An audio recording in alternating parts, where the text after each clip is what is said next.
ഞാൻ ആ first award പ്രഖ്യാപിക്കുകയാണ്. നമ്മൾ ആ അവാർഡ് പ്രഖ്യാപിക്കുന്നതിന് മുമ്പ് തന്നെ ഇവിടെ ഇദ്ദേഹം നമ്മുടെ എല്ലാവരുടെയും വോയിസ് ആയിട്ട് സംസാരിച്ചു. കാരണം ഇങ്ങനെ ഇത്രയധികം രാജ്യങ്ങൾ കണ്ടു നടന്ന് അത് കാണുക എന്നുള്ളത് മാത്രമല്ല, ഇത് നമ്മുടെ ഈ ഡിജിറ്റൽ മീഡിയയിൽ നമുക്ക് ഇന്നൊരു മൊബൈൽ ഫോണും കൊണ്ടുപോയി എടുക്കാം.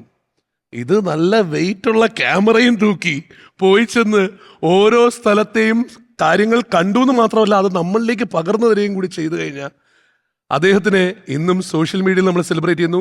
ഇതിനു മുമ്പുള്ള ടെലിവിഷൻ ഇറയിൽ നമ്മൾ സെലിബ്രേറ്റ് ചെയ്തിട്ടുണ്ട്. Of course the right person to be receiving the lifetime achievement award. Ladies and gentlemen, Amrita television നൽകുന്ന ഈ ഒരു സോഷ്യൽ മീഡിയ ഡിജിറ്റൽ മീഡിയ അവാർഡ്സിൽ ലൈഫ് ടൈം അച്ചീവ്മെന്റ് നൽകി നമ്മൾ ആദ്യം ആദരിക്കുന്നത് സന്തോഷ് ജോർജ് കുളങ്ങരയാണ്. വീഡിയോ നമ്മളറിയാത്ത നമ്മുടെ ലോകത്തെ നമ്മളിലേക്ക് എത്തിച്ച കേരളം കണ്ട ഏറ്റവും വലിയ സഞ്ചാരി ശ്രീ സന്തോഷ് ജോർജ് കുളങ്ങര. മലയാളികൾക്ക് ലോകത്തെ ഡിജിറ്റലായി കാണിച്ചു തന്ന കാഴ്ചയുടെ മാന്ത്രികൻ. യാത്രാ വിവരണത്തിന്റെ ദൃശ്യസാധ്യത മലയാളികളുടെ മനസ്സിൽ പോലുമില്ലാതിരുന്ന 1997 കാലത്ത് ലോകത്തിന്റെ മാപ്പിലൂടെ ഒറ്റയ്ക്ക് പുതുവഴി വെട്ടി ദൃശ്യമാധ്യമ ചരിത്രത്തിൽ സഞ്ചാരം എന്ന വാക്കിന്റെ മറുപേരായി മാറിയ സഞ്ചാര വിപ്ലവകാരിയായ മാധ്യമ പ്രവർത്തകൻ. Adventurous story teller, television producer, സംവിധായകൻ, എഡിറ്റർ, ബ്രോഡ്കാസ്റ്റർ, എഴുത്തുകാരൻ, പബ്ലിഷർ, ലേബർ ഇന്ത്യ പബ്ലിക്കേഷൻസിന്റെയും സഫാരി ടിവിയുടെയും മാനേജിംഗ് ഡയറക്ടർ തുടങ്ങി SGK എന്ന വിളിപ്പേരിനെ അലങ്കരിക്കുന്ന വിശേഷണങ്ങൾ അനവധിയാണ്. 2012 മികച്ച യാത്രാ വിവരണത്തിനുള്ള കേരള സാഹിത്യ അക്കാദമി പുരസ്കാരം, മികച്ച ടെലിവിഷൻ പ്രോഗ്രാം സംവിധായകനുള്ള Kerala film critics award, KR Narayanan award, national film academy award തുടങ്ങി മേന്മയേറിയ നിരവധി അംഗീകാരങ്ങൾ. സന്തോഷ് ജോർജ് കുളങ്ങര ഇപ്പോൾ ഇന്ത്യയിലെ ആദ്യ ബഹിരാകാശ ടൂറിസ്റ്റ് ആകാനുള്ള തയ്യാറെടുപ്പിലാണ്. യാത്രകളെ അറിവും അനുഭവവുമാക്കുന്ന അവതരണ ശൈലിയിലൂടെ കണ്ടന്റ് ക്രിയേഷന് ഗ്ലോബൽ സ്റ്റാൻഡേർഡ് നൽകിയ പയനിയർ, കാലത്തിന് മുന്നേ നടന്ന് ജനറേഷൻ ഗ്യാപ്പില്ലാതെ ഇഷ്ടം നേടിയ നമ്മുടെ നാടിന്റെ വികസനത്തിന് ആഗോള കാഴ്ചപ്പാടുകൾ സമ്മാനിച്ച വിഷണറി. കഴിഞ്ഞ 28 വർഷങ്ങളായി ദൃശ്യമാധ്യമ മേഖലയ്ക്ക് നൽകുന്ന പകരം വയ്ക്കാനില്ലാത്ത സംഭാവനകൾക്ക് ശ്രീ സന്തോഷ് ജോർജ് കുളങ്ങരയ്ക്ക് അമൃത TV സമ്മാനിക്കുന്നു Amrita TV lifetime achievement award 2025. ഹൃദയപൂർവ്വം സ്വാഗതം ചെയ്യാം ശ്രീ സന്തോഷ് ജോർജ് കുളങ്ങര.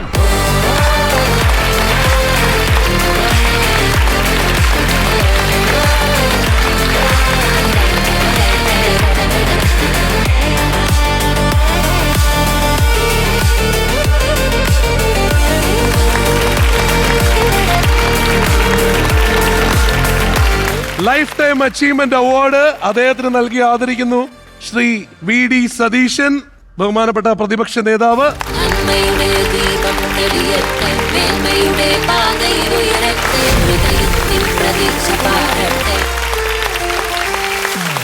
എക്സിക്യൂട്ടീവ് പ്രൊഡ്യൂസർ ഒരു പൊന്നാട അണിയിച്ച് അദ്ദേഹത്തെ ആദരിക്കുന്നു. And of course, the cash check from Amrita TV director Sri Mahadev Iyer.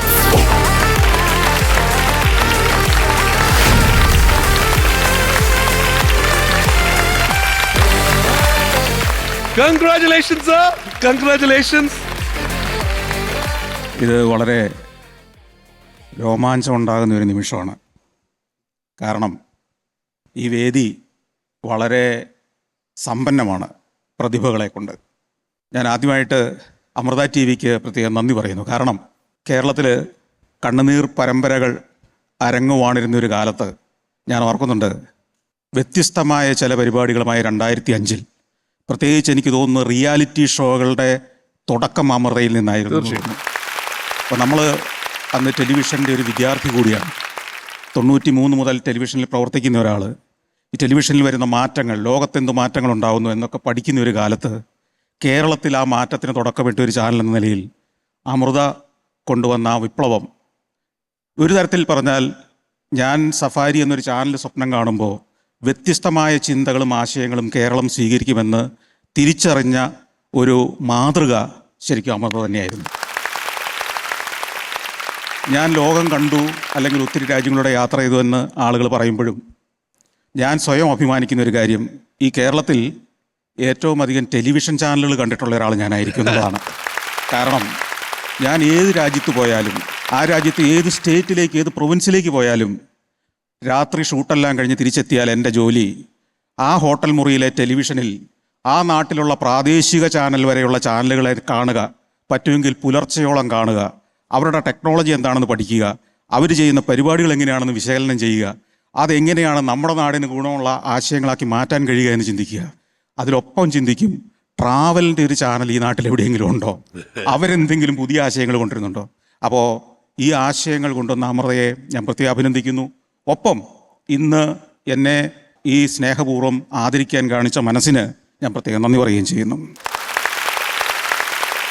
എനിക്ക് അവാർഡ് തന്നയാളെക്കുറിച്ചും രണ്ടു വാക്ക് പറയാതെ തരവില്ല. ഈ അടുത്ത ദിവസങ്ങളിൽ നിങ്ങളും ഞാനും ഒക്കെ കണ്ട ഒരു അഭിമുഖ പരിപാടിയുണ്ട്.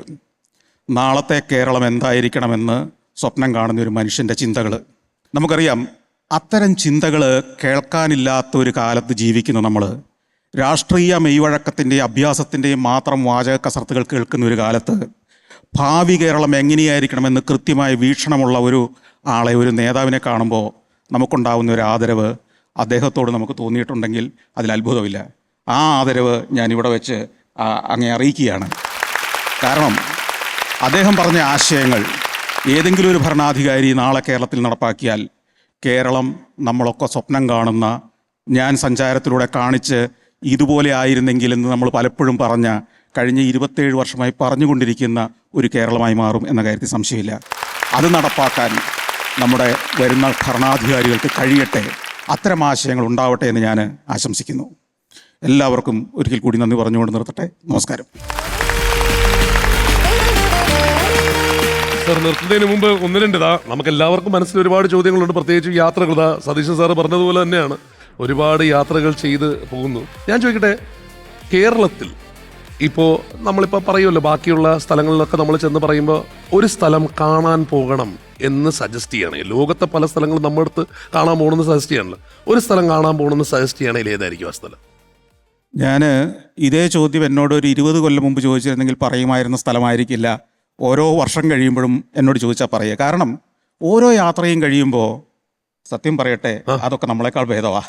അപ്പോൾ അതുകൊണ്ട് തന്നെ ഓരോ യാത്രയും കഴിയുമ്പോൾ എനിക്ക് ഈ നാട് പോലെ ആയിരുന്നെങ്കിൽ, അല്ലെങ്കിൽ ഈ നാടൊന്ന് നമ്മുടെ ആളുകൾ കണ്ടിരുന്നെങ്കിൽ എന്നെനിക്ക് പലപ്പോഴും തോന്നാറുണ്ട്. പക്ഷേ ഞാൻ പലപ്പോഴും പറയും, നമ്മുടെ കേരളത്തിൻ്റെതായ ചില ചിന്താ രീതികൾ അല്ലെങ്കിൽ ചില ഐഡിയോളജികളൊക്കെ ഒരു കാലത്തുണ്ടായിരിക്കുകയും എന്നാൽ ഇന്ന് ലോകത്തെ പിടിച്ചു നിർത്താൻ കരുത്താർജിക്കുകയും ചെയ്ത ഒരു രാജ്യമുണ്ട്, ചൈന.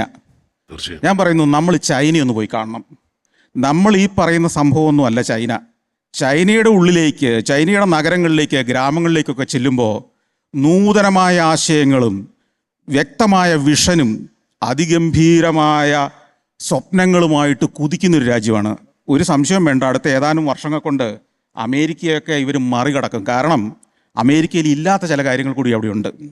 അപ്പോൾ അതുകൊണ്ട് ചൈനയൊന്ന് കണ്ടിരിക്കേണ്ടത് നല്ലതാണ് നമ്മുടെ മലയാളി പ്രേക്ഷകർ എന്നാണ് എൻ്റെ അഭിപ്രായം. കേരളത്തിനകത്തല്ലെങ്കിലും ചൈനയിൽ പോയി കണ്ടുകഴിഞ്ഞാൽ നല്ലതായിരിക്കും സാർ പറഞ്ഞത്.